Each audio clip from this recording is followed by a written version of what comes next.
everyone. Welcome back to the Growing Grace podcast. On today's episode, I am going to be talking about the importance of Sundays. And I wanted to do this because I feel as though in the past couple episodes, I have been stressing the importance of a relationship with God outside of church and a relationship that is focused on one-on-one time with God, which is absolutely still true, still very important. But I also want to talk about the importance of still going to church on Sundays and still making that time for God on Sunday. And before I dive into anything else, I just want to share the difference between Sabbath and Sunday. So in the Old Testament, there was a Sabbath day, and it was the seventh day of the week, and it was when everyone was called to rest. And you weren't supposed to work, you weren't supposed to do anything. It was supposed to be a holy day dedicated to the Lord. And in the Old Testament, that is what they did. That is what they practiced. And then once the New Testament came, there was a little bit of strife, which I'll get into later in this episode, with that Sabbath day, that it was still a very holy day. They were still practicing it. But after Jesus' resurrection, which was on a Sunday, we now view Sunday, the first day of the week, as this day of rest. And so we can see an example of the old Sabbath in Exodus chapter 23, verse 12, where it says, "You have 6 days each week for your ordinary work, but on the seventh day you must stop working. This gives your ox and your donkey a chance to rest. It also allows your slaves and the foreigners living among you to be refreshed." Now, obviously, that verse is part of the Old Testament. There is stuff in there that we no longer have or do today. But it doesn't change the fact that this is the history and this is what they did. That on the seventh day they were called to rest because it was important that we had that day of rest. And my Bible has a little excerpt that says, "The Sabbath is originally set up as a day of rest from labor, but it becomes a day of restoration, set aside to reclaim our intimacy with Jesus." Now, you might be wondering where this idea of a day of rest comes from, where this Sabbath day originated. And if we go to Genesis chapter 2 and read verses 1 through 4, we can find our answer. So it says, "So the creation of the heavens and the earth and everything in them was completed. On the seventh day, God had finished his work of creation, so he rested from all of his work. And God blessed the seventh day and declared it holy, because it was the day when he rested from all his work of creation. This is the account of creation of the heavens and the earth." And this is where we get that idea of a Sabbath day, of a rest day from, because even God, a being who doesn't need rest, a being who doesn't need sleep, who is outside of time, has his own time frame that none of us could ever understand with our human minds. Even he rested. And so if God took that day of rest, we absolutely should be taking it too. Another verse where we can find this in the Old Testament is once again in Exodus. It is Exodus chapter 34, and it says, "You have 6 days each week for your ordinary work, but on the seventh day you must stop working, even during the seasons of plowing and harvest." That this verse is saying that there's really no excuse. No matter what you have going on in life, no matter what they were doing back then, they had to take that day to rest because it was a day that was holy in their eyes. It was a day that God had made holy. And so by religious law, they were following what they were supposed to do. Now, if we go to the New Testament for some examples, we can go to Acts chapter 20, verse 7, where it says, "On the first day of the week, we gathered with the local believers to share in the Lord's Supper. Paul was preaching to them, and since he was leaving the next day, he kept talking until midnight." And that is just one example in the New Testament of church, of the church being started, of Paul planting roots for the church. That, like I said, it is now shifted to the first day of the week. That because of Jesus' death and resurrection, because his resurrection was on a Sunday, we now start every week with Jesus, with the celebration of Jesus' resurrection. That is why we celebrate on Sundays. That is why we gather together on Sundays. And another verse that shows this is in Hebrews chapter 10. It is verses 24 through 25, where it says, "Let us think of ways to motivate one another to acts of love and good works. And let us not neglect our meeting together as some people do, but encourage one another, especially now that the day of his return is drawing near." That in those verses, it even says, let us not neglect meeting together. That it shows us the importance of church, that it shows us the importance of gathering together with other believers. That I have talked about that in other episodes, but this New Testament really just does show us the importance of church and being in good company. That Sundays shouldn't be the finish line, but they should be our launching point. That we should take Sundays so seriously, that we should take our relationship with God seriously every day of the week. And during Sunday, or on Sunday, we should really lock into that and acknowledge that what we gain from church, what we gain from that fellowship, what we gain from listening to our pastor speak should be our launching point for the rest of the week. We definitely shouldn't be living just for Sundays, but we also shouldn't waste them. We should not be the people that think, I only need to go to church on Sundays, or I only need to spend time with God on Sundays. But we also should not be the people that say Sundays don't really matter because my relationship with God is personal, and I'll spend time with him on my terms and whenever I want to. That this is the day that God set aside to be holy. This is a day God set aside for us to make the time for him.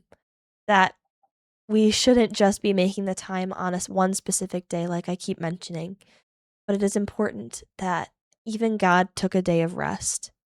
So we need to do the same. We need to take a day of rest and we should worship him.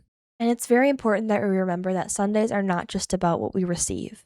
That if we walk out of church and we're thinking, oh, I didn't really like the way the worship team sang this song, or oh, I wish they would have chosen different songs. I wasn't really connecting, or I didn't really like the songs that they chose, or oh, I wish the pastor wouldn't have talked about this, or oh, I wish the pastor would have talked about this.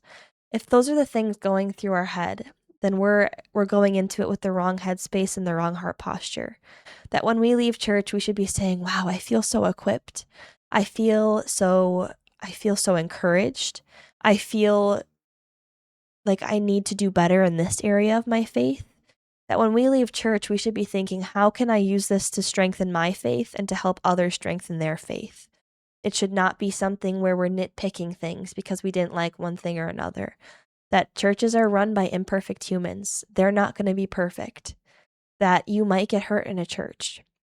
But just like Brandon Lake always likes to say, just because you get food poisoning doesn't mean you're never going to eat again. Just because you've gotten hurt in a church does not mean that you should stop going, stop attending. Because hurt people, and churches are full of the people that are probably hurt the most. Because they know that they're imperfect, they know that they need a savior, and that is why they sought out Jesus. And that is why it is so important that we have the right heart posture going out of church.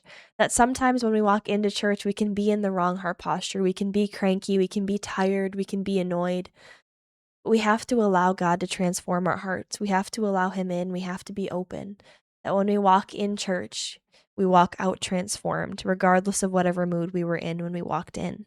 And an example that just kept coming to my mind when I was thinking about the importance of Sundays or the Sabbath would be in Mark. And it is there's a couple verses in chapter 2 and then a couple verses in chapter 3. Mark chapter 2, verses 23 through 28, it says, "One Sabbath day, as Jesus was walking through some grain fields, his disciples began breaking off heads of grain to eat. But the Pharisees said to Jesus, 'Look, why are they breaking the law by harvesting grain on the Sabbath?' Jesus said to them, 'Haven't you ever read in the scripture what David did when he and his companions were hungry? He went into the house of God and broke the law by eating the sacred loaves of bread that only the priests were allowed to eat. He also gave some to his companions.' Then Jesus said to them, 'The Sabbath was made to meet the needs of the people, and not the people to meet the requirements of the Sabbath. So the Son of Man is Lord, even over the Sabbath.'"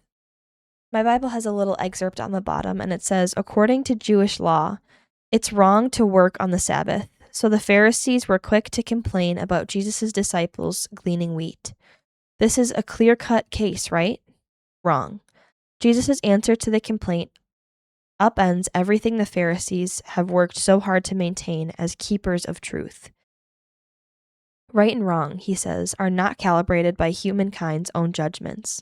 Jesus nails the standard, the Son of Man is Lord, even over the Sabbath. Jesus doesn't supersede the law, he masters it by fulfilling its heart.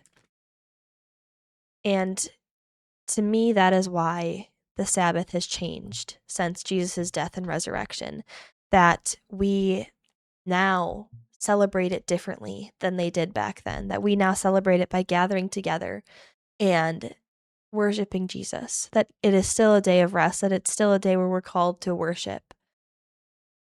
But ultimately, it is with our relationship with God that makes it the most important. And if I pick up right where I left off with Mark chapter 3, verses 1 through 6, it says, Jesus went into the synagogue again and noticed a man with a deformed hand. Since it was the Sabbath, Jesus' enemies watched him closely. If he healed the man's hand, they planned to accuse him of working on the Sabbath. Jesus said to the man with a deformed hand, "Come and stand in front of everyone." Then he turned to his critics and asked, "Does the law permit good deeds on the Sabbath? Or is it a day for doing evil? Is this a day to save a life or to destroy it?" But they wouldn't answer him. He looked around at them angrily and was deeply saddened by their hard hearts. Then he said to the man, "Hold out your hand." So the man held out his hand and it was restored. At once the Pharisees went away and met with the supporters of Herod to plot how to kill Jesus. That this is an extreme version of what happens when someone works on the Sabbath. But this once again shows the difference between the old law and the new law. That after Jesus' resurrection, we now celebrate together on Sunday. We all gather together. And if a miracle is performed, if a healing occurs or takes place, like Jesus just performed for that man, it is celebrated. That it is not shut down, but that it is celebrated and that we give God the glory. We glorify him and we worship him on that day. And today we live in a world where Sundays are just absolutely exhausting, where they can include recovering from the day before. They can include work, errands, laundry, grocery shopping, cleaning, catching up, preparing for Monday. It can include all of those things or just some of those things, but regardless, they can be exhausting. That even sometimes when you take Sunday as a day of rest and you don't do any of those things, it can still be exhausting because you know what is to come.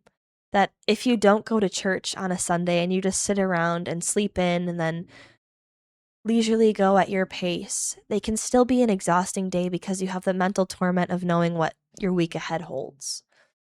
Whereas Sundays should be going to church, worshiping God, being in fellowship, being refreshed. That when we go to church, we can be refreshed and we can have joy knowing that whatever we face in the upcoming week or in the rest of the week, God has our back. That sometimes those things can still be daunting, they can still get at us. But when we have God's peace and we know that we have God on our side, we can enjoy the rest of our Sunday. We can be refreshed during our Sunday instead of being exhausted. And so my challenge for you all this week is going to be to reflect. Are you a person that gets exhausted on Sundays by your task list? Or are you someone that is refreshed on Sundays because you allow God to fill you up? Or are you somewhere in between? And once you figure out where you are at on that spectrum, give it to God, lay it at his feet, and ask him what he is calling you to do with that new knowledge. So thank you all so much for watching this episode, and I will see you all next week. Bye!